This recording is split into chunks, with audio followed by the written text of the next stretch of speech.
사람들은 인생을 자주 길에 비유합니다. 길.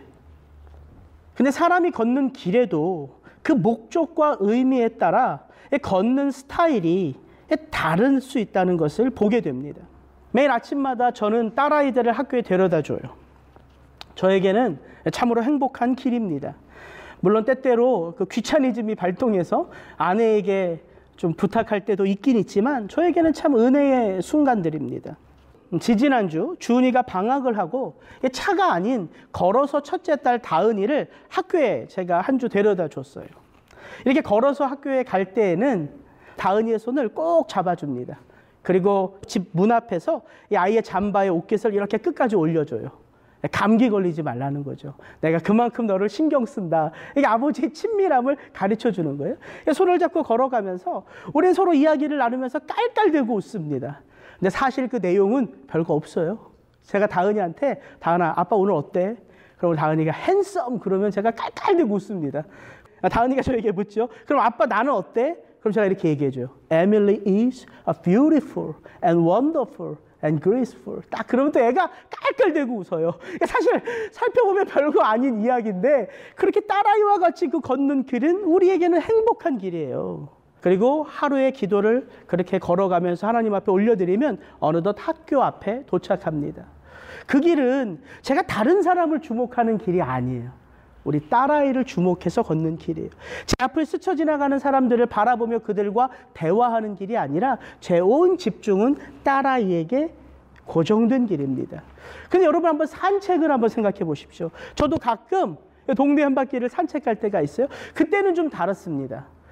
내 집 주변에 있는 집들은 어떻게 지어졌는지 제가 보면서 걸어요. 내가 걷는 이 길은 다른 길과 어떻게 연결되어져 있는지를 생각하면서 걷습니다. 내 앞뒤로 지나가는 사람들을 바라보면서 저 사람들은 도대체 어느 나라 출신이며 저 사람들은 어떤 신을 믿고 있으며 저 사람들은 어디로 출근하고 있지? 이렇게 생각하며 걷는 길이에요. 산책은 그런 길이죠. 이렇듯 우리 인생 가운데 우리가 다양한 길을 걷는데 저는 이번 주부터 우리 성도님들과 함께 시편을 한번 산책했으면 좋겠어요. 물론 150편이나 되는 시편을 우리가 한 편 한 편 여기서 순서대로 다 강의할 수는 없지만 시편 한 장 한 장 속에 담겨져 있는 그 의미들을 묵상하며 저는 시편 기자가 부르는 그 하나님을 우리 마음에 한번 담아보기를 소망합니다. 그리고 우리의 마음속에 담겨진 하나님께서 우리의 삶의 길을 어떻게 인도하시는지를 우리가 좀 깊이 생각해보며 그분의 그 인도하심을 느꼈으면 좋겠어요. 제가 이 성도님들과 함께 이 시편을 산책하고자 하는 마음의 결정을 내리고 나서 그러면 어떤 시편부터 한번 나눌까? 이게 생각이 어렵지 않았어요. 당연히 시편 1편이다 마음이 들더라고요. 왜냐하면 시편 1편이 시편 150편 전체의 서론격이기 때문이에요. 그래서 이 시편 1편을 함께 살펴보면서 우리가 함께 걷는 이 산책의 길이 바른 목적지를 향하여 나아가는 길인 것을 한번 성도님들과 나눠보고 싶어요. 근데 제가 고민이 한 가지 생겼어요. 왜냐하면 오늘 시편 1편을 다루는 게 아니거든요. 오늘은 시편 전체의 서론을 다루고 싶어요. 왜 우리가 시편을 읽고 묵상해야 되는지, 성도가 시편을 읽고 묵상할 때 어떤 유익이 있는지를 함께 나눠보고 싶어요. 그런데 본문을 정해야 되잖아요. 그게 고민이 되더라고요. 시편 1편을 본문으로 정하기도 뭐하고, 그래서 시편을 쭉 읽어보면서 어떤 본문을 정할까 생각하다가 못 찾았어요. 그러다 문득 제가 요즘 읽고 있는 책 가운데 인용 구절로 골로새서 3장 15절 17절 오늘 우리가 읽었죠. 그 골로새서 말씀을 읽다가 아 그렇구나, 이걸 본문으로 하면 되겠다, 그런 마음이 들더라고요. 골로새서 3장 1절은 이렇게 시작합니다. 그러므로 너희가 그리스도와 함께 다시 살리심을 받았으면. 제가 이 첫 구절을 읽기 시작하는데 와, 우리가 지난주에 그 부활의 영광스러운 새 아침을 경험했잖아요. 마치 하나님께서 이런 것 같아요. 야, 너희가 어떤 삶의 시작을 걷는지를 내가 안다, 이런 느낌으로 이 1절이 저에게는 다가오더라고요. 그리스도와 함께 다시 살리심을 받았으면 우리는 새 사람인 거죠. 그래서 말하는 거예요. 땅에 있는 지체를 죽이라. 너희가 새 사람을 입었으니 새롭게 하심을 입은 자니라. 그러면서 바울은 골로새서 3장에서 이 세 사람이 어떤 삶을 살아야 되는지를 이야기하기 시작해요. 그리고 우리가 읽은 15절부터 17절까지는 세 사람의 삶의 모습 가운데 한 부분을 이야기하고 있는 거죠. 우리 한번 15절부터 17절을 다시 한번 읽어보겠습니다. 그리스도의 평강이 너희 마음을 주장하게 하라. 평강을 위하여 너희가 한 몸으로 부르심을 받았나니 또한 너희는 감사하는 자가 되라. 그리스도의 말씀이 너희 속에 풍성히 거하여 모든 지혜로 피차 가르치며 권면하고 시와 찬미와 신령한 노래를 부르며 마음에 감사함으로 하나님을 찬양하고 또 무엇을 하든지 말에나 일에나 다 주 예수의 이름으로 하고 그를 힘입어 하나님 아버지께 감사하라. 사도 바울은 성도의 삶을 한마디로 이렇게 표현합니다. 성도란 감사하는 자다. 그 감사를 어떻게 한다고요? 시와 찬미와 신령한 노래를 부르며 마음에 감사함으로 하나님을 찬양하라 이야기해요. 성도는 어떤 삶을 사는 사람이라고요? 하나님을 찬양하는 자예요. 시편은 하나님을 향한 찬송의 노래이죠. 그래서 우리가 시편을 노래하면 우리는 우리가 노래하는 삶을 살아갈 수 있게 되는 거예요. 요 15절부터 17절이 제가 성도 여러분들과 함께 시편을 산책하는 목적과 이유에 대하여 아주 분명하게 가르쳐주고 있더라고요. 여러분, 우리가 주 예수 그리스도를 힘입어 살아가는 것, 그분의 말씀이 우리의 삶 속에 능력으로 덧입혀지는 것, 그래서 우리의 입술 가운데 감사의 찬송이 선포되는 것, 이것이 우리가 하나님의 말씀을 붙드는 이유입니다. 이것이 우리가 하나님 안에서 살아가는 목적이에요. 제가 우리 성도님들과 함께 이 시편을 산책하면서 보고 싶은 것은 시편 기자의 모습이에요. 저와 여러분과 다르지 않는 똑같은 성정을 가진 이 시편 기자들이 왜 그들의 삶 속에 그 다양한 삶을 살아가면서 하나님을 찾고 있는지 그 모습을 좀 보고 싶은 거예요. 왜 그들이 하나님을 찾고 부르고 의지하고 있는지 우리가 그것을 아주 천천히 마치 산책하듯 그들의 그 삶의 모습을 내 삶의 모습인 것처럼 같이 경험할 때에 우리 또한 우리 삶의 모든 것들이 하나님을 찾고 부르고 의지하는 제목들인 것을 깨닫게 되는 거죠. 그리고 또 하나 보고 싶은 것은 이 온 우주 만물의 주인이시라고 하는 천지의 주대 되신 그 아버지 하나님께서요, 그 사소한 그들의 외침과 부름 속에 친밀하게 당신을 계시하여 보여주고 있다는 거예요. 여러분, 신앙이 깊어지는 것은요, 우리의 마음을 하나님 앞에 이렇게 활짝 열 때가 아니에요.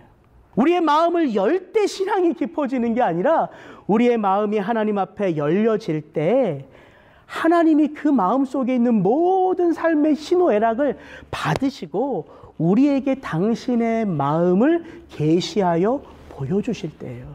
그때 신앙은 자라가는 거예요. 신앙은 소통이에요. 그래서 하나님과 우리 성도가 인격과 인격 가운데 소통이 될 때 그 신앙은 자라가는 것이죠.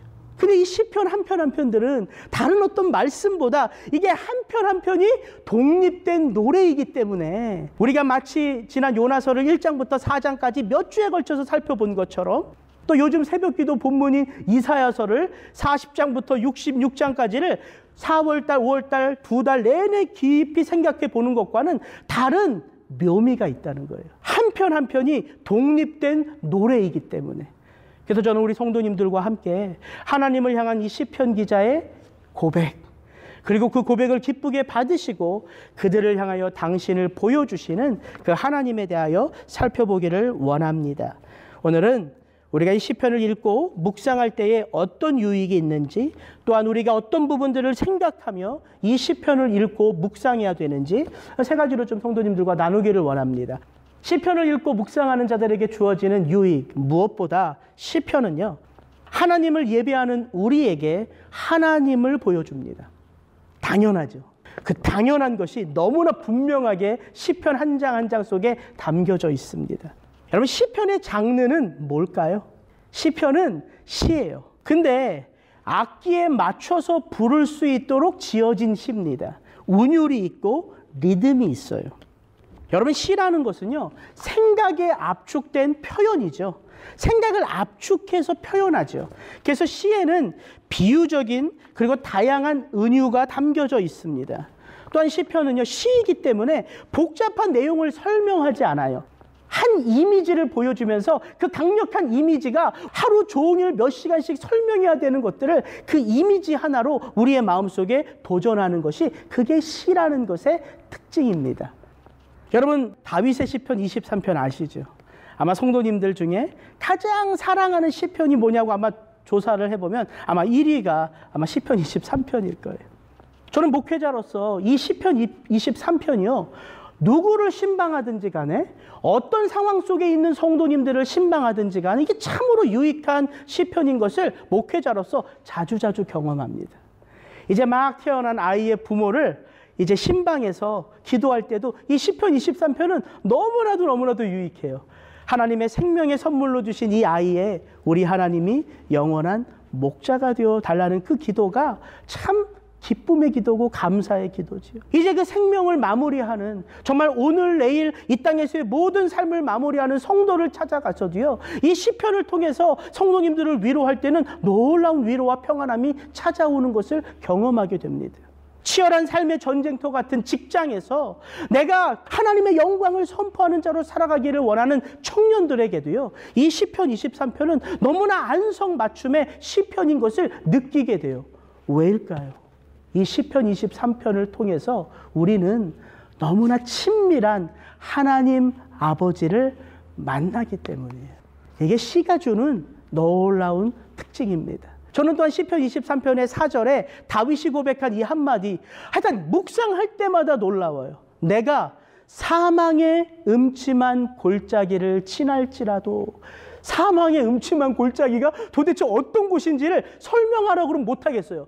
그러나 그 한 단어를 내가 생각해 보면 내 인생 가운데 가장 고통스러웠을 때, 가장 어려웠을 때 다윗은 한 단어로 표현하고 있어요. 내가 사망의 음침한 골짜기를 지날지라도 주께서 나와 함께 하십니다. 여러분, 이게 시편 단어 하나하나가 주는 놀라운 파워입니다. 이러한 시편을 이스라엘 백성들은 어떤 때 불렀다고요? 예배할 때 불렀다고요. 이런 놀라운 시편들을 이스라엘 백성들은 찬송할 때, 기도할 때 그 기도와 예배를 풍성하게 하도록 그것들을 사용했다는 거예요. 근데 예전에 이스라엘 백성들은 이렇게 한 사람이 성경책 한 권씩을 갖고 있지 않았어요. 그래서 그들은요, 시편을 외웠어요. 노래했어요. 다른 어떤 산문, 역사서나 율법서나 예언서보다 이 시편은 그들이 너무나 사랑하고 붙들었던 노래들이었다고요. 그런 의미에서 오늘 우리가 이 땅을 살아가면서 하나님을 예배하는 자로 하나님 앞에 살아가는 우리들에게 있어서 이 시편은 동일한 파워를 주고 있다는 거예요. 하나님을 예배하는 우리에게 우리의 삶의 주인이 누구인지를 시편은 너무 분명하게 선포하고 있다는 사실이에요. 여러분, 오늘 이제 집에 가서요, 이제 우리가 시편을 산책하니까 시편 1편부터 150편까지 이렇게 쭉 한번 넘겨보세요. 시편들의 1절이 어떻게 시작하는지를 한번 보세요. 모든 시편은요, 거의 대부분 어떻게 시작하냐면 여호와여, 하나님이시여, 이렇게 시작해요. 제가 아침에 한번 그거를 침을 붙여가면서 계속 넘겨보면서 쉬어보면서 포기했어요. 그렇게 시작 안 하는 걸 찾는 게 훨씬 더 빠르더라고요. 학자들은 한 135편 정도가 1절이 하나님을 부르는 것으로 시작한다고 봅니다. 그리고 나머지 15편의 시편도 1절, 2절에 왜 그 하나님 앞에 노래하고 있는지를 설명하면서 시작해요. 뭘 말합니까? 시편 기자는 내가 어떤 상황 속에 놓여져 있어도 내 삶을 보시는 그 하나님 앞에 내 모든 삶을 올려드림으로 그 노래를 시작하고 있다는 거예요. 저와 여러분 인생도 마찬가지 아니겠습니까? 우리도 우리의 삶의 그 순간순간 그 모든 것들 가운데에 하나님이 나의 주인이심을, 하나님이 이런 나의 모습을 지켜보고 계심을, 하나님이 이런 나와 함께 하심을 우리는 그 시편 한 장 한 장을 읽어가면서 너무나도 풍성하게 체험할 수 있다는 것입니다. 그리고 이스라엘 백성들이 이 시편 속에서 그들의 그 하나님을 깊이 생각하고 묵상한 것처럼 저와 여러분의 삶 속에 함께 하시는 그 하나님을 우리가 깊이 묵상할 때에 우리는 어떤 사람으로 변화되어져 가냐면 우리를 바라보시는, 우리와 함께 하시는 그 하나님의 기대를 만족하는 자들로 우리는 변화되어 간다는 거예요. 이게 살아계신 하나님의 말씀의 역사입니다. 여러분, 인간의 말 속에도요, 힘이 있어요, 힘이. 우리 청년 하나가 라면, 불닭볶음면 나와가지고 히트 쳤잖아요. 그 한참 TV에서 선전했거든요. 한국에 간 우리 청년이 그 불닭볶음면을 먹고 페이스북에 올렸어요. 그리고 이 친구가 그 불닭볶음면 한 5개를 한국에서 가지고 왔어요. 제가 페이스북에서 그 모습을 보고서 제가 댓글을 남겼다는 거 아닙니까? 너는 먹어봐서 그 맛의 기쁨을 알겠지만 먹어보지 않은 나는 궁금하다. 뭐 이런 식의 댓글을 담았어요. 근데 그날 밤 문자가 왔어요, 저한테. 목사님 집에 오셨습니까? 그래, 나 집이다. 문 앞으로 나오세요. 그냥 나갔더니 이 친구가 불닭볶음면 3개를 가지고 왔다는 거 아니에요. 야, 이게 뭐냐? 목사님 그 댓글을 자기가 읽는데 그 마음속에 이거 목사님한테 갖다 드리지 않으면 안 될 것 같은 마음이 들더래요. 제가 그때 알았어요. 인간의 말에도 이게 힘이 있구나. 그 말을 깊이 생각하면 그 말을 한 자의 그 마음을 알 수 있구나. 이게 말의 힘이에요. 근데 하나님의 말씀의 힘은 어떻겠어요? 그래서 우리가 이 시편을 읽고 묵상하면 그 말씀을 우리에게 주신 그 하나님의 기대를 향하여 우리가 믿음의 길을 걸어가게 된다는 거예요. 어디에서? 우리의 일상의 삶에서. 그래서 바울이 고백하는 거예요. 또 무엇을 하든지 말에나 일에나 다 주 예수의 이름으로 하고 그를 힘입어 하나님 아버지께 감사하라. 일상의 삶에서요. 나를 바라보시는 그 하나님을 향하여 내가 나아가게 된다는 거예요. 그래서 내가 어떤 말을 하는지, 내가 어떤 삶을 살든지, 내가 누구를 만나든지 내 모든 삶의 주인이 예수 그리스도이니까 그 예수 그리스도를 힘입어 하나님 앞에 감사하는 자로 살아가게 된다는 거예요. 이게 하나님 말씀의 능력입니다. 두 번째, 시편을 읽고 묵상하는 자들에게 주어지는 유익. 같이 한번 읽어봅시다. 시작. 우리가 어떻게 하나님을 대면할 수 있는지 도와줍니다. 이 시편이 주는 유익의 또 한 가지가 뭐냐면 하나님이 나를 보시고 하나님이 나의 삶에 관심이 있으시고 그 하나님이 나를 인도하시는 것은 알겠는데 그렇다면 그 하나님과 나는 어떻게 교제하느냐, 이게 참 중요하잖아요. 시편은요, 그것을 우리에게 너무나 세밀하게 보여주고 있다는 거예요. 우리가 시편을 읽고 묵상할 때 우리에게 주는 큰 유익은 시편은 어떤 깊은 지식적인 깨달음이 아니에요. 어떤 교리적인 인사이트를 우리에게 주는 게 아닙니다. 그것보다 오히려 훨씬 더 중요한 이유가 뭐냐면 하나님을 향한 풍성한 고백을 가능하게 한다는 거예요. 하나님을 향한 내 마음속에 있는 감정들을 어떻게 표현해야 되는지를 시편은 너무나 분명하게 안내해 주고 있다는 거예요. 여러분, 모든 하나님의 말씀은요, 그 방향성이 어디를 향하냐면 하나님이 우리에게 주시는 거죠. 그 방향성이 하나님으로부터 우리를 향하고 있어요. 그래서 우리에게 말씀하시는 거예요. Speak to us. 근데 시편은요, 그 구조상 그 방향성이 어떻게 되어 있을까요? 시편은요, 하나님이 우리를 향한 말씀이 아니에요. 시편 150편은요, 시편의 기자들이 내 모든 삶 속에서 경험하는 일들을 하나님에게 고백하는 거예요. 그 방향성이 어떻게 되어 있어요? 인간으로부터 하나님을 향하고 있다는 거예요. 시편의 구조는 그 방향성이 우리 편에서 하나님을 향하고 있어요. 내가 경험하는 억울한 일들, 나를 이유 없이는 해코지하는 자들, 또 내가 감사할 일들, 내가 너무나 행복한 그 느낌들, 내가 문제가 막혀서 답답함들, 이런 것들을 시편 기자는요, 하나님을 향하여 노래하고 있어요. 그렇다면 어떻게 인간이 하나님을 향하여 노래하는 그것이 하나님의 말씀일 수가 있어요. 하나님의 말씀이라면 하나님 쪽에서 우리를 향하여 주시는 것이 하나님의 말씀인데, 이 시편 모든 것들은 우리가 하나님을 향한 고백인데 이것이 어떻게 하나님의 말씀으로 우리에게 주어졌냐는 거예요.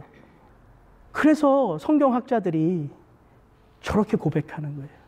대부분의 하나님 말씀은 스펙투어스, 우리를 향하여 주시는 말씀인데 이 시편은 우리를 위한 말씀이다.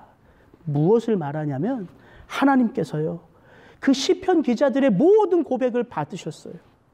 그들의 그 상태, 그들의 그 상황, 억울하고 기뻐하고 감사하고 행복하고 이런 모든 그들의 감정들을 하나님이 다 받으셨어요.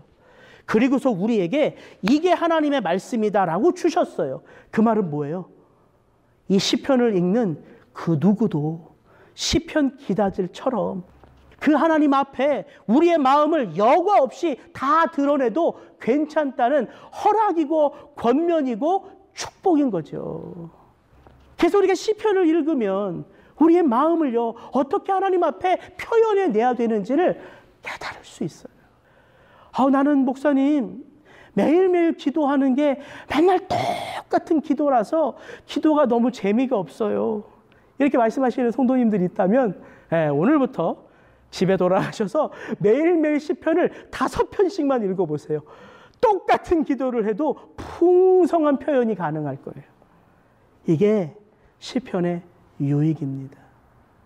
그 하나님 앞에 내 감정을 어떻게 표현해야 되는지. 하나님, 우리 자녀를 지켜주세요. 이 표현 가지고 평생을 기도해 왔다면 이제 그 시편을 통해서 다르게 표현할 수 있어요. 하나님은 내 아들의 목자이십니다. 목자가 뭐예요? 지켜주고 보호하고 인도하는 것 아닙니까? 하나님은 우리 자녀의 산성이십니다. 하나님은 우리 자녀의 믿음의 방패가 되십니다.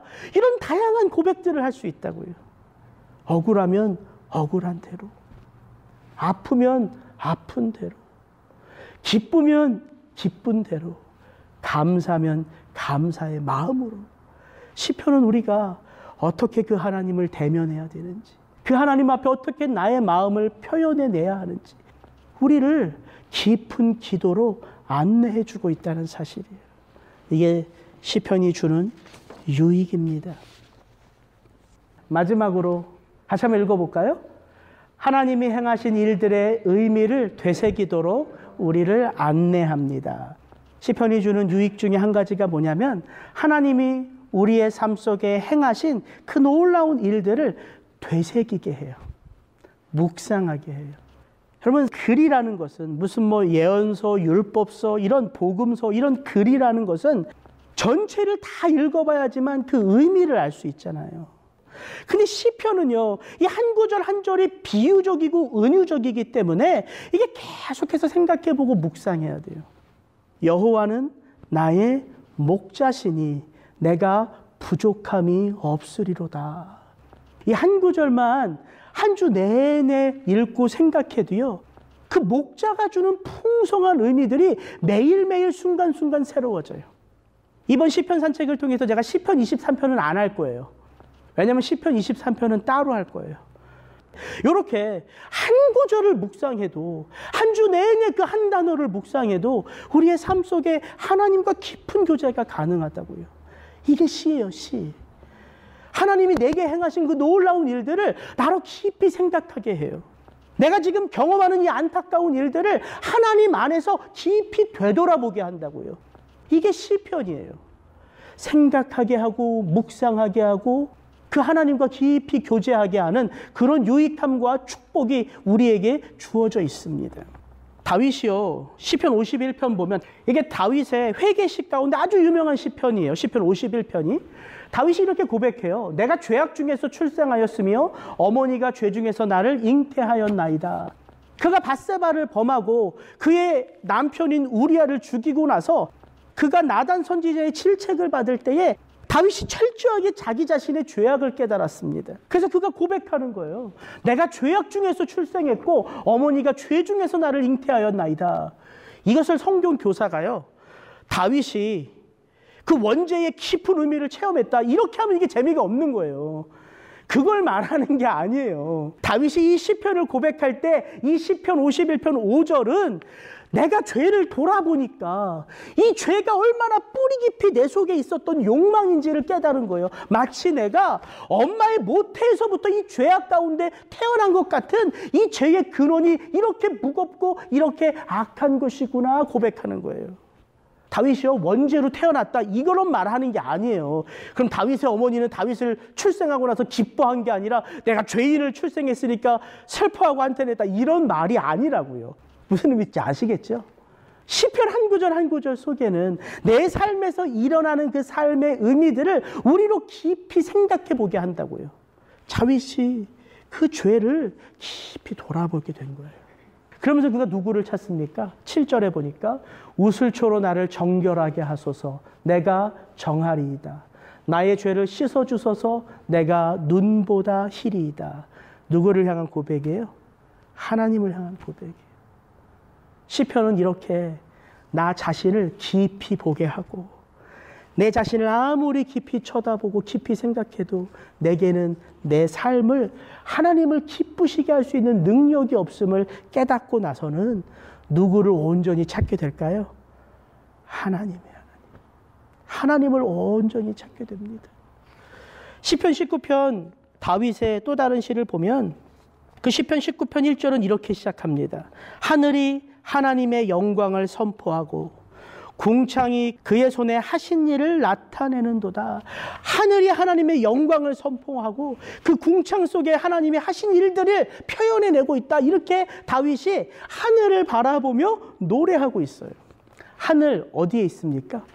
우리의 삶 속에 늘 우리 위에 우리를 바라보고 있는 게 하늘이잖아요. 근데 그 하늘을 만드신 분이 누구예요? 하나님이세요. 다윗은 자신이 속한 모든 것들, 내가 지금 서 있는 이곳에서 나를 감싸고 있는 모든 것들, 시간, 공간, 물질, 이 모든 것들 속에서 누구를 인식하며 누구를 찾고 있어요? 하나님. 그래서 성도님들이 이제 한 주 한 주 이제 시편을 저와 함께 산책하실 때에 한 주 내내 단 한 번도 그 시편을 읽어보지 않고 생각하지 않고 오셔서 목사님은 도대체 뭐라고 설교할까? 이러면 맛이 없어요. 이러면 산책하는 게 아니에요. 그래서 제가 오늘 주보에 보시면 다음 주는 시편 1편입니다. 그 다음 주는 시편 2편이에요. 그리고 19편, 29편, 30편. 그래서 이제 예배를 마치고 삶의 자리에 들어가셔서 오늘 이제 시편이 주는 유익 3가지를 제가 나눴잖아요. 마음속에 생각하시면서 시편 1편을 한 주 동안 읽고 묵상하고 생각하면서 오시는 거예요.